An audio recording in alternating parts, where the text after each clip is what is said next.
Hey guys, it's Barry Page, and in this video, I'm going to talk about what I call the ultimate financial tool and a way to systemize your savings so you can grow your wealth with less risk. It's not get rich quick. It's a safe and predictable way to take control of your finances using the infinite banking concept and good old-fashioned whole life insurance. Let's cue the intro.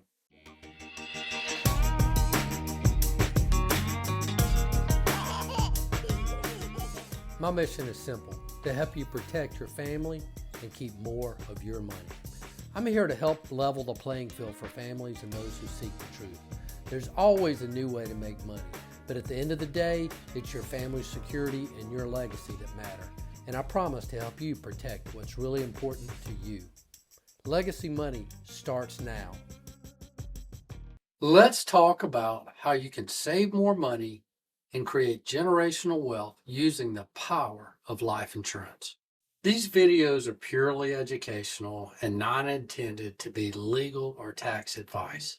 There are, of course, many ways to save money, but I want to talk about how you can systemize your savings and grow your wealth so you can use it while you're alive and pass it on to your family in a way that encourages stewardship. This video will build on my last one on keeping it simple, and my next video will be on securing your wealth. So make sure you check them all out. Simple, system, secure. Some of this stuff may sound pretty basic, but it's worth repeating because we get distracted. There's all sorts of ways and methods to make money. It seems like everyone online is pushing some new way to invest. That's why I want to make sure you have a solid foundation. Now, I don't want to confuse investing with saving because they are entirely different and serve different purposes. Each can result in drastically different outcomes, but they are both important. Look, I get it. It's nothing flashy. It's just a good old-fashioned, tried and true way to save money. Generally, the money we save should be safe from loss, so most are willing to give up some of the growth potential for this protection. Liquidity is also important because we want to have access to our money in case of emergencies and opportunities. On the other hand, most investments are illiquid.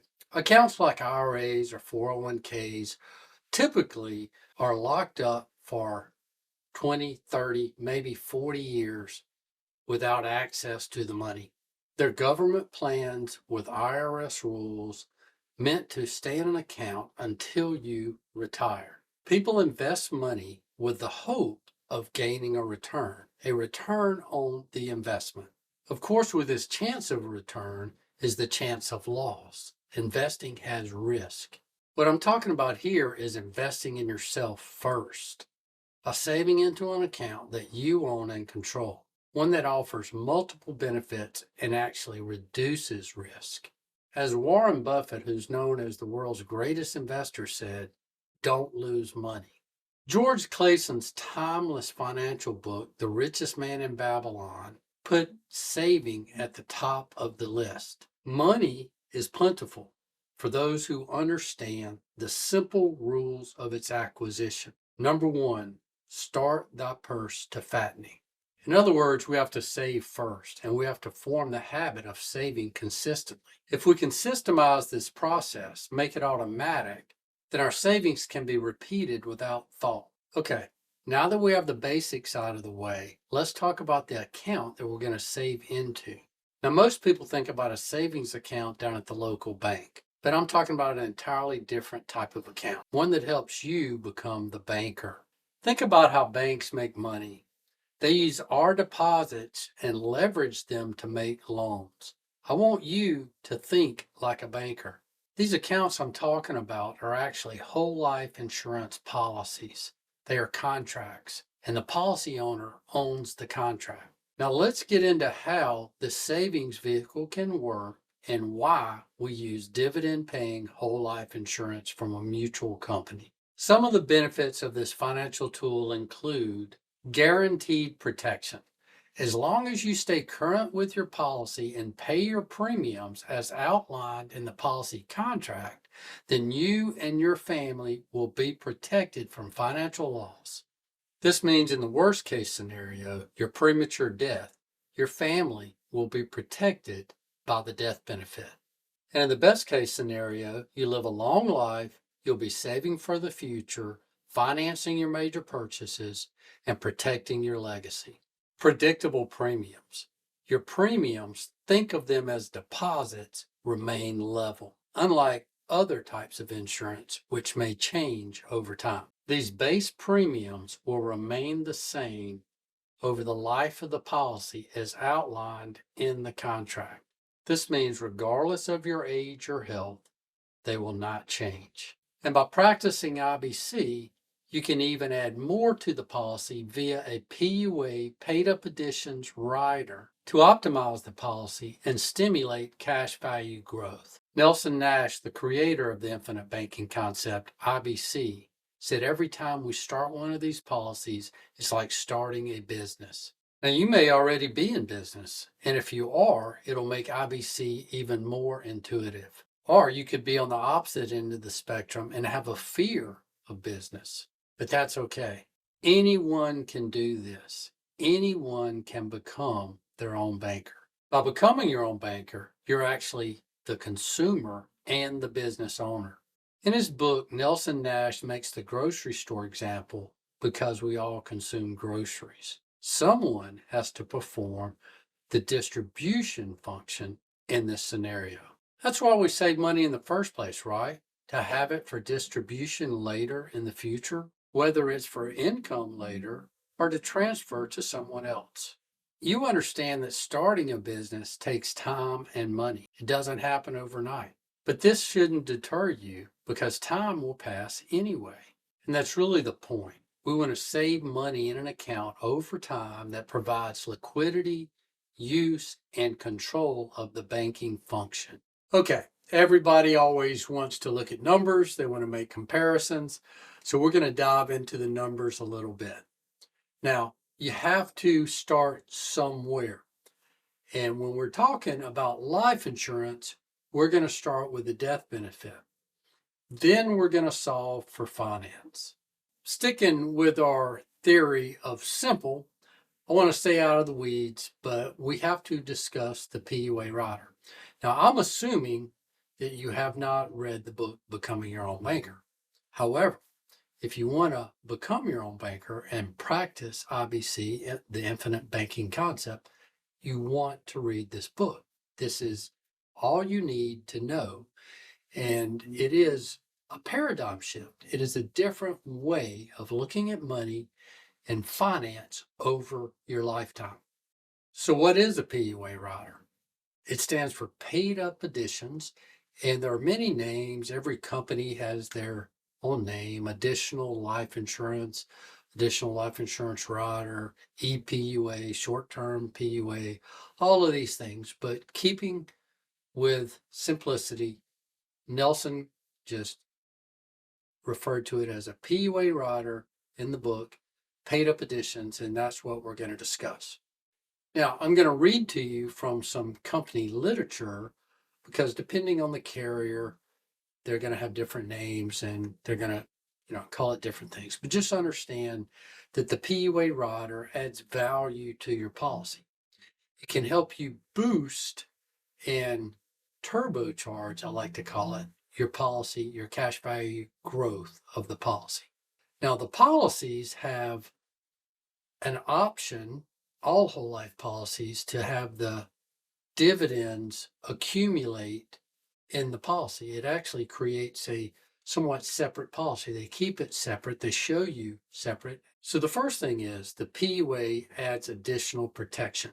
The death benefit grows as well as the cash value. The cash accumulates on a tax-deferred basis.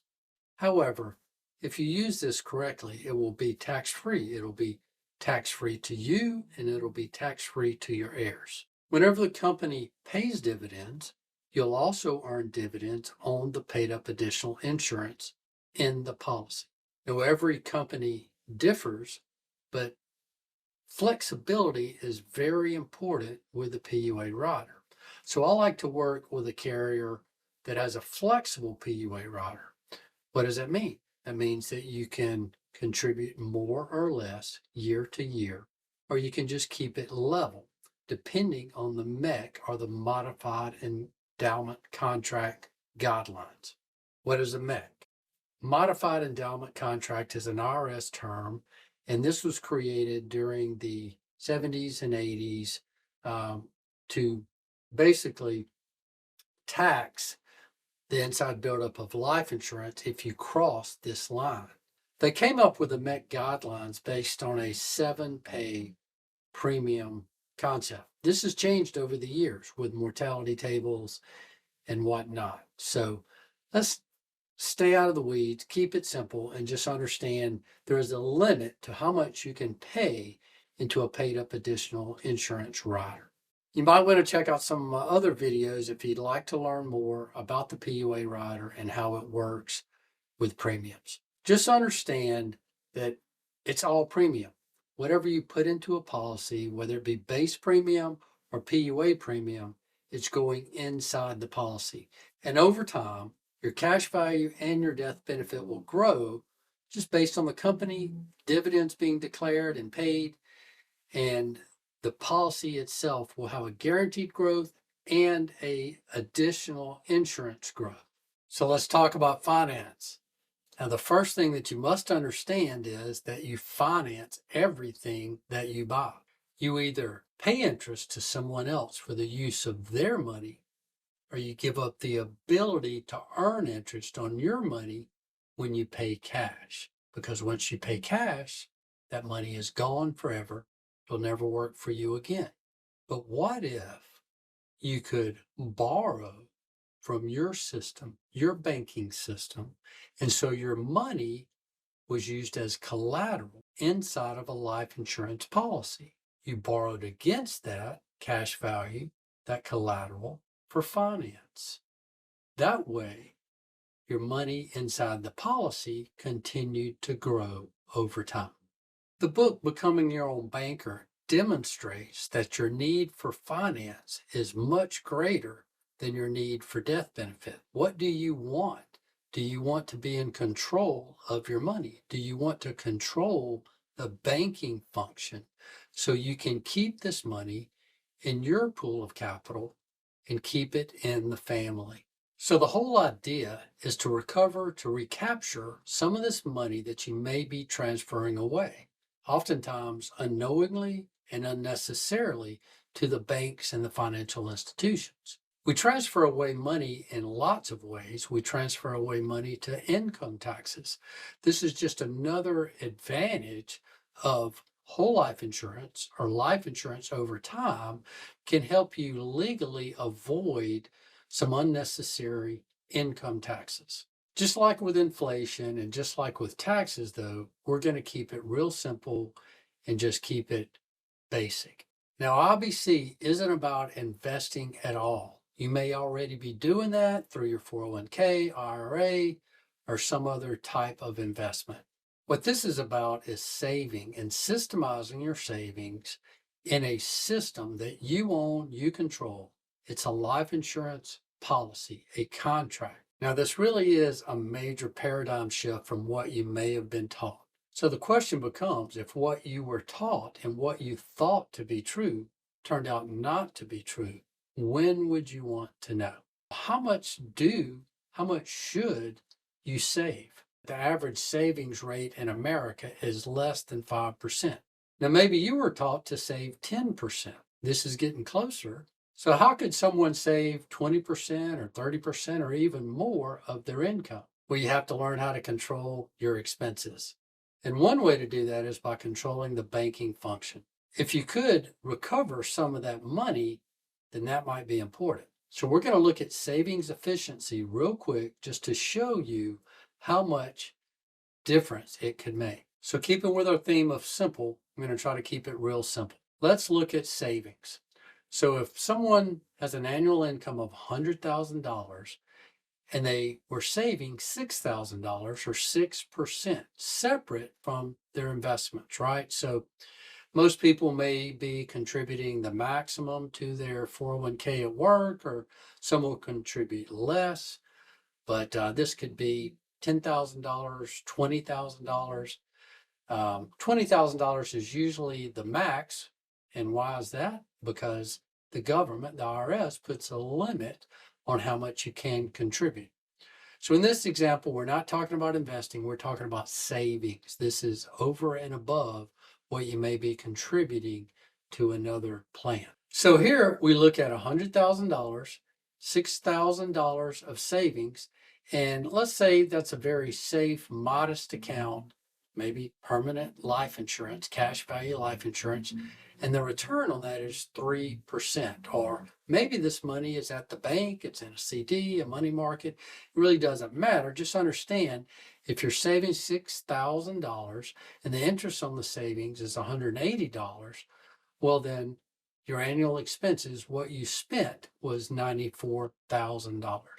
So what if we could improve on the efficiency of that? What if we could recover and recapture some money that's being transferred away to taxes, interest, or fees? This, of course, would improve the efficiency, the savings efficiency, so you could save more, or you could look at it as what your investment would earn otherwise. So here's what it would look like. If we could just reduce those expenses that transferred money by only 1%, that would save in dollars $940. That's the return equivalent if you had your money invested, the $6,000, of 15.67%. Let's just call it 15%. That's a huge increase. That's more than you were earning otherwise just in the investment with less risk. So savings efficiency is a big deal. This can be proven by the fact that 15.67% of $6,000 is that $940. So savings efficiency is good financial management. Now, I have other videos on this. If you want to watch some other videos, you'll learn a lot more about that. But let's talk more about the system. Realize that banking is a process. It's not about the product. It's not about the life insurance. We're going to utilize life insurance as the tool. There are, of course, infinite ways to build a life insurance policy, and there are infinite ways to use it for financing. Hence the name, the infinite banking concept. In the book, Nelson talks about imagination, reason, logic, and prophecy. Your imagination and how you think will determine how you fund your policy over time. The first rule of infinite banking is to think long term. So this may wind up being a system of policies. If you want to practice infinite banking to the fullest, to optimize, to maximize your banking system over time, you have to think long term. The second rule of infinite banking is don't be afraid to capitalize. What does that mean? It means don't be afraid to put money into your policy, but only you can determine how to fund this. The question is, how much money do you want in your system, in your privatized banking system? That all boils down to affordability. And you don't want to overextend yourself, but sometimes it's good to stretch, to go ahead and pay yourself first and commit to a premium. But again, it's about what do you want, not what you need. You should know what you need, and only you can determine that. That's the beauty of becoming your own banker. You can determine how you fund your system. You can determine the premium. But once you commit to a premium, you're committed to it. Now, the advantage of most of these policies, depending on the carrier, is that the premium can be flexible. But I don't want to confuse this with flexible premium, IUL, Index Universal Life, because we like guaranteed level premiums, and the PUA is what can be flexible. So we use the PUA, the Paid Up Additions Rider, for flexibility. This can allow you to adjust your premiums, put more, put less into the policy over time. And as you pay premiums, your policy will grow guaranteed. And with the Paid Up Additional Rider, it will accentuate, it will turbocharge your cash value growth and your death benefit. Once you read the book, Becoming Your Own Banker, things will come much clearer. That's why it's important to read the book. This is just an overview of how you can create your own privatized banking system using IBC. Over time, you can create branch banks. You can buy more policies. You may have some term insurance that is convertible to whole life insurance later on. So it's important to get the amount right in the beginning, especially since we all know that our health can change over time. As you get older, life insurance is harder to acquire because our health changes. So it's important to get that amount right from the beginning and possibly hold some as term insurance that you can convert without evidence of insurability later on. This is again why it's important to choose a mutual company, because they have these types of policies. You can convert the term to whole life without any more underwriting, and whenever you like, maybe 5 years, maybe a year, maybe 10 years down the road. Nelson said that this will be a system of policies. You may also want to purchase policies on your spouse, your wife, your husband, your children, your grandchildren. As you accumulate more and as your wealth increases or your income, you may also receive windfalls over your lifetime. Where will you put that money? If you have an outstanding loan, you may pay the loan back in a lump sum. You could also start a new policy. You could convert some of the term insurance that I have discussed. Windfalls may come in the form of an inheritance or a raise, a bonus, or even the kids growing up, becoming adults, and getting out of the house, getting off of the payroll. Realize that these policies have to be capitalized. Just like you would capitalize a business, you want to capitalize your policy by contributing premiums, paying premiums over time. Regardless if you're paying base and PUA, that's totally up to you. They're all premiums going into the policy. This capitalization phase will be different for everyone depending on how you decide to fund your policy. Normally, this capitalization phase is at least 5 years. However, you can take loans earlier. I don't usually recommend taking a loan before at least the first year, but it could be, just depending on how your policy is funded. As you grow your system and have more policies, you might take these loans earlier, but you definitely want to set up a repayment schedule if you take a loan. Now, later in life, perhaps you have come to passive income time, retirement.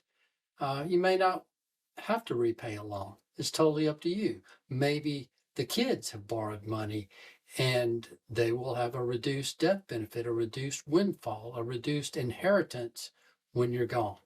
Just remember to treat your system, your banking system, just like you would a traditional bank, and repay the loans and set up a repayment schedule. You can grow your system, and you can systemize this by bank draft. So it comes right out of your checking account. This is after tax money.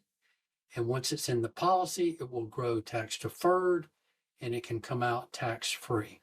So just a short recap, you finance everything that you buy. You either pay interest to someone else for the use of their money, or you give up the ability to earn interest by paying cash. Everyone's situation is different. I've tried to keep it real simple for you here. It doesn't have to be complicated.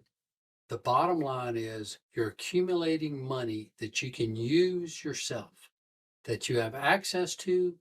You're systemizing your savings by creating a schedule. You want to form a habit of savings. The longer a policy is in force, the more efficient it gets. You participate in the earnings of the company in the form of dividends paid to you, the policy owner, and you are in control of the contract. Remember, you are the asset. This has just been a big overview. You'll definitely want to read the book and reread the book, Becoming Your Own Banker. It is a paradigm shift. It takes time. It takes effort. It takes commitment.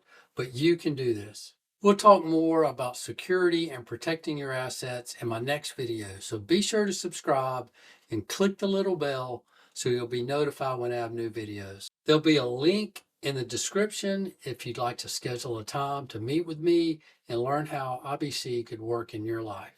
I really appreciate your comments and questions, so comment if you have any questions and let me know if I can help you in any way.